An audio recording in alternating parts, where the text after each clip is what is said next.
That's right. It's Miami Root 4 Sports Podcast Edition because I got my very good friend Aaron. I call him the dog because he took my dog once upon a time. That's another story. Actually, he didn't took it. He saved it. Aaron, my man, the dog salesman. What is happening, my brother?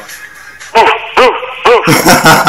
is good, my man, Spearman? What is good? All right, we already got him barking. 1,300 miles south in Miami. I'm talking to him from New York, and we are going audio edition. We are hitting the airwaves today, all right, from Miami to New York City. Here we go, my man.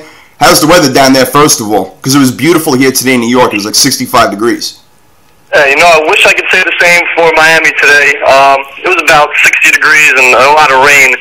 But we do have the palm trees out here, which even on a rainy day, it still makes it look beautiful. Yeah, you know what? You're right. I lived there for 4 years. I became friends with Aaron about 7 years ago, and we've been friends ever since, even though I moved back to New York. And we talked sports. We bonded together. We're Metallica fans. We're Met fans. We're sports fans overall, and that's what brings friends together. So here we are. He's going to join me today for my first ever guest, and we're going to talk sports. And first what we're going to do is we're going to go basically Miami style in a whole bunch of ways. We're going to go Heat, we're going to go Dolphins, and we're going to incorporate that with Peyton Manning. I'm sure you want him real bad on your squad right now. Tell me how bad.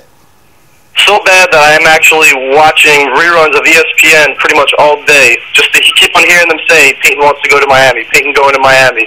I actually made a Peyton Manning jersey the other day. You made a Peyton Manning jersey. It looks beautiful. I'll throw a little wrench in there that Reggie Wayne has been talking a lot too, trying to team up with Peyton Manning. And me personally, I think it's a match made in heaven down here. You know what? It looks really good. I got to say, they have all the pieces. I do like the defense. Obviously, you got warm weather, Brandon Marshall, Reggie Bush, show that he can run between the tackles and everything last year. And if you do bring Reggie Wayne, and like you say, he's very open about it, coming to Miami and, having Peyton go with him, that would be a pretty dominant squad. And I wouldn't mind seeing him versus Brady a couple of times a year. How about you? That would be my dream. We have not been too competitive with the Patriots over the past couple of years. Our quarterbacks being Matt Moore, who still did very well this year. He did, right? I got to tell you, listen, I watched the games, and obviously I'm not going to compare him to Peyton Manning or anything, but I thought he played really well, and I thought that he was able to get the offense going a lot this year.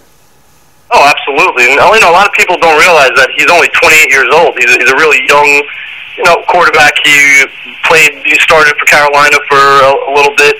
He's had some sort of a decent career if you look at his numbers. He throws for a good percentage. So if Peyton Manning wasn't in the picture right now, I would not be upset with Matt Moore, holding the realm as quarterback for Miami. I hear you. But we still need, and I think even if we do get Peyton, we still need another offensive lineman, the right tackle. Yeah, you got a pretty good left tackle in Jake Long, though. He's been holding down the fort for a few years over there. That was one of the best draft picks Miami's made in a long time. So they got all the pieces, Aaron. They really do. If they can get Peyton and Reggie to come in there, like you say, it's a match made in heaven, and, it looks possible that they could team up. There's a lot of other teams out there. I know that you're biased and you want him to come to the Dolphins. I've been on record for the past month and a half saying that he's going to become a Chief. And obviously all these sports stations are now biting off of me, and everybody's saying, he's going to become a Chief. Hope, that's my guess and what I'm thinking. But, what about Denver? What about Washington? Are there any other teams you have in mind that you think he'd be a good fit for? What are your thoughts? Well, I think Kansas City, you bring a very good argument going there. I feel like Kansas City and Miami are two very similar teams. They're teams that are building. They're going in the right direction. Great defenses. Decent offense, but they're both missing that one main key, which is the quarterback. So I would not be shocked if he goes to Kansas City. However, you think of Kansas City, that's very different than Miami. Peyton Manning lives in Miami. South Beach is, how else do I say it? It's South Beach. Yeah. Peyton Manning, I don't think Peyton Manning's a party guy, but you got the Marlins down here, the Heat. There's so much more to offer. But besides the Kansas City Chiefs, I think Arizona is a possible target. Right. I don't think the Redskins are going to move forward with it. I don't think they should, to be honest with you. Well, first of all, I don't think that Peyton would go there if that wasn't offered. I don't like it over there. And as far as Arizona is concerned, I'm sure that if the circumstances financially were different, that they would take him, but they got to pay Kevin Kolb, and they owe him some money. So, yeah, listen, if they can restructure things and get Peyton Manning in there, I'm sure it'll work out. But that's kind of the thing. That's what I've been going with so far, is that it's got to be a perfect fit where he can control the offense, where they can pay him enough. I'm sure that he's not going to ask for a ton of money, but in order to also try to get Reggie Wayne there, which would help Peyton, get into the new offense and in the flow of things. So that's why I say, a lot of people think there's a lot of teams out there, but I limit it to maybe 4 or 5.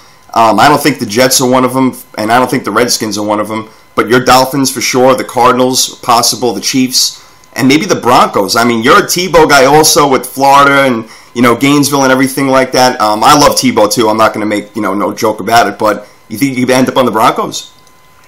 I think that's a far stretch. I think the media loves to throw out lines and see what kind of bites they're going to get.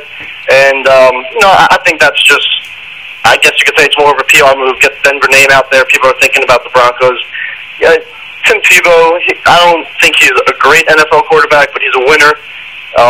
He's getting a decent contract. So with the Broncos and the Cardinals, I feel it's a bit of a sticky situation because they already have quarterbacks that could technically start for any team. Now, Tebow, it is a bit of a stretch because he's that college quarterback. He's more into running, and he's just a brick house. He's run through tackles. I don't think Denver. I don't think it holds much weight out there. All right. And I don't think Peyton. You have to think that's what is it, 1,500 feet above sea level. People have problems when they go to Denver to play, whether it's basketball, football. I was in Denver a year ago watching the Heat playoff game, and I had a problem. I had a couple of beers one night, and I woke up, and I only had 2 beers. I woke up feeling very different. It's wow. It's a different altitude out there. All right, that's some good insider information right there. And this is from a guy who can hold his liquor also, folks. So if he's waking up feeling a little woozy after just a couple, then I don't know if the 36-year-old Peyton can handle himself when I got this young pup over here, the dog. What are you, 29? How old are you now? 27. Don't 20. All right. Dog ages, years, they go a little bit quicker. So I figured you jumped a little bit since the last time I saw you. Well, you know what? If I'm 27, I guess I'm really like 118. But well, there you go. You are something else. And I do live in Boca Raton, Florida, which is perfect for my old age. Retirement community, golf during the day. It's a beautiful thing. No doubt about it. That's Peyton Manning will be my neighbor in the future. There you go. Hey, he's already homing down there in Miami. He's got a place, so it's not like he has to move his furniture. He's all set to go. He doesn't, and I'm sure you've heard, but the way, I like to read in between the lines when I hear comments and I read articles.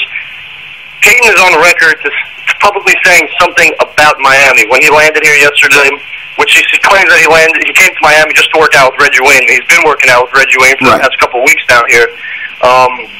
He did say that Miami would be a destination. They got everything in place. They got new ownership.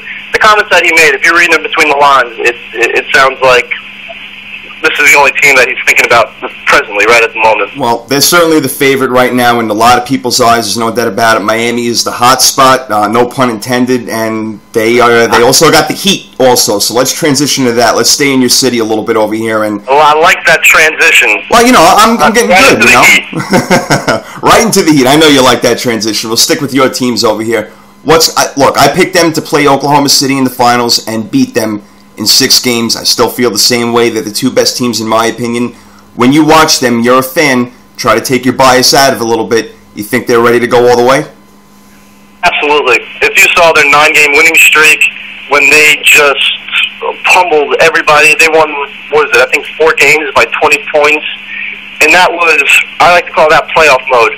And the team can't always be in playoff mode. You got to save you got to save the best for the actual playoffs.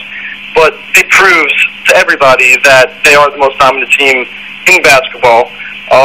And I don't want to downgrade Oklahoma City at all because I watched that game last night, and Kevin Durant and Russell Westbrook and Chewbacca they're unbelievable. And they're a younger group of kids than LeBron and Wade and Bosh.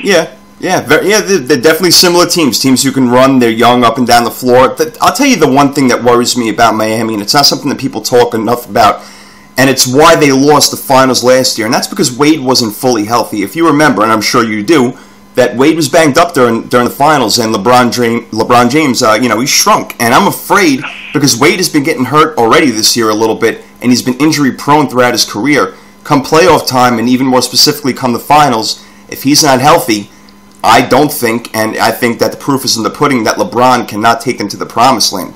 I mean, Do you see him transitioning at any point into that closer? Because again, this year, and I hate to use the All-Star game as an example, but again, he shrinks in the final minutes and passes up to a guy like Udonis Haslem. I don't want to take anything away from Haslem, but that's what you're passing the ball to close out the game? Come on.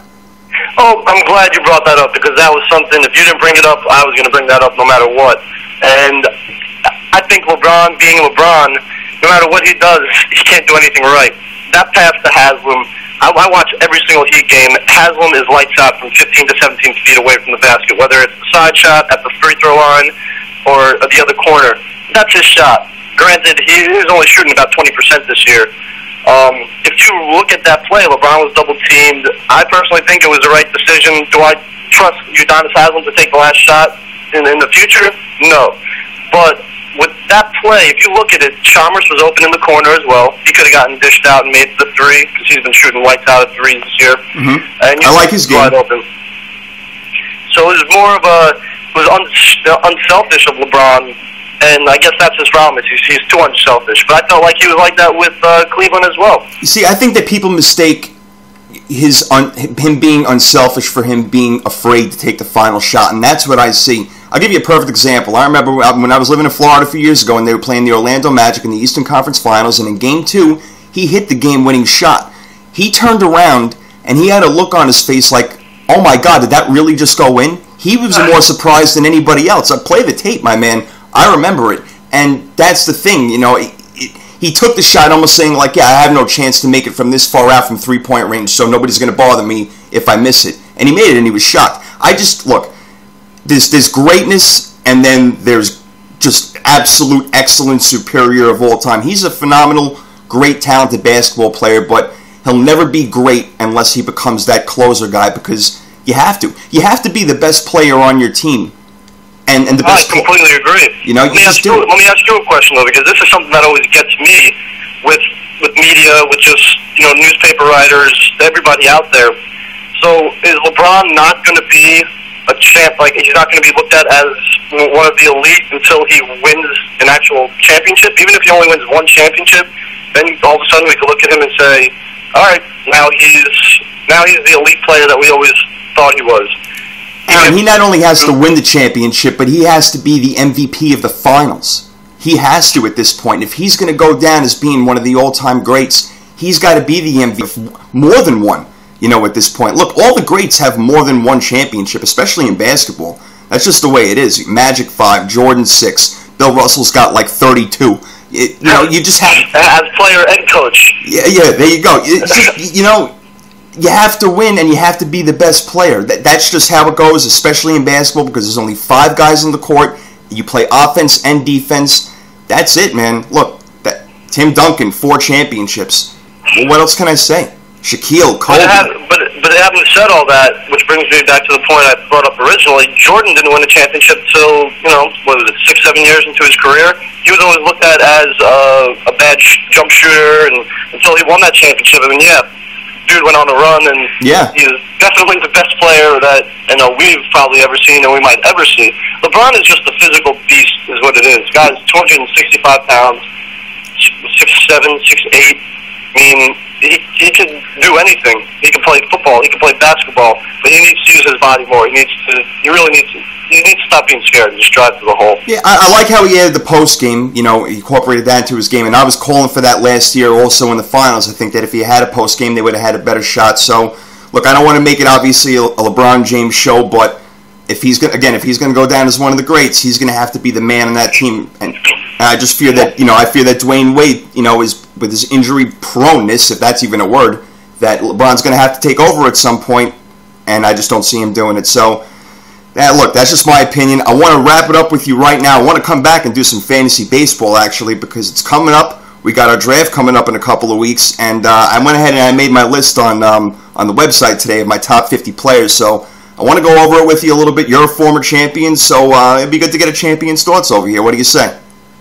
I would absolutely love it. All right, so fantasy baseball, the grass is green now, springtime, let's do it. That's right. All right, so that's great. I'm glad you're going to be able to hang with me. We're going to come back. We're going to do a second segment. We're going to dedicate it to the Major League Baseball and fantasy baseball, and we'll be back in a few minutes. Thanks for hanging with us. All All right.